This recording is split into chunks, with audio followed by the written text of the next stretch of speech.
प्रशांत महासागरात El Nino सक्रिय झाल्याची घोषणा करण्यात आली आहे। सीपीसी अर्थात क्लायमेट प्रेडिक्शन सेंटरने ही घोषणा केली आहे। यंदा 1950 नंतरचा सर्वाधिक तीव्र असा एल निनो राहण्याचा अंदाज वर्तवला जातोय।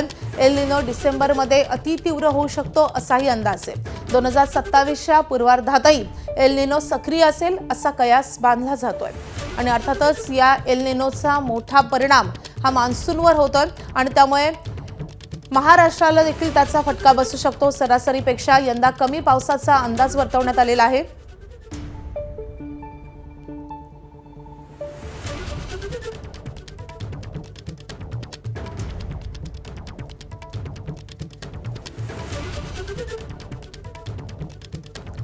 तर हवामान अभ्यासक मयुरेश प्रभुणे सध्या आपल्या सोबत आहेत।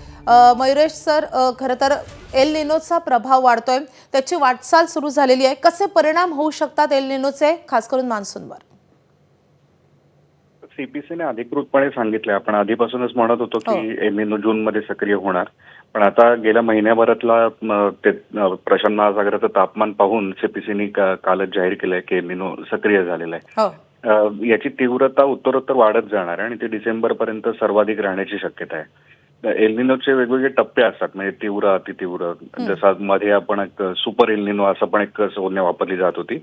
हा अतितीव्र स्वरूपामध्ये म्हणजे तिथलं तापमान हे सरासरीपेक्षा 2 ते 2.5 अंशांपर्यंत जास्त राहण्याची शक्यता आहे। बऱ्याच जणांनी सांगितलं होतं की 3 अंशांपर्यंत राहू शकतं किंवा त्यापेक्षा पण जास्त राहू शकतं, पण सीपीसीच्या अंदाजामध्ये तसं दाखवण्यात आलेलं नाही।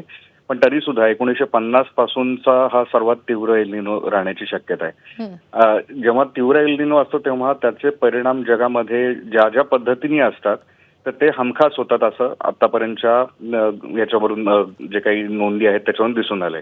त्याच्यापैकी भारत किंवा भारतीय उपखंडावरचा जो त्याचा परिणाम असतो तो म्हणजे या भागामधला सरासरीपेक्षा पाऊस कमी होत असतो।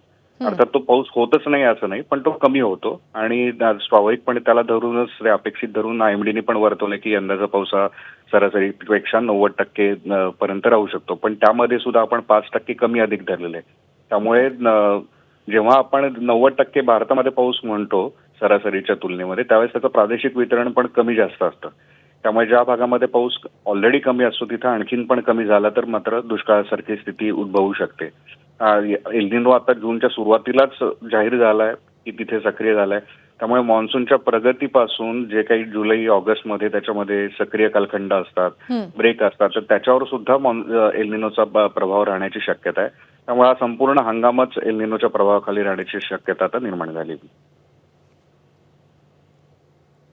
मयुरेश सर, सध्या आपण पाहतोय की आधीच पाऊस लांबलेला आहे आणि त्यामुळे त्याचा कारण देखील एल निनो हेच आहे का?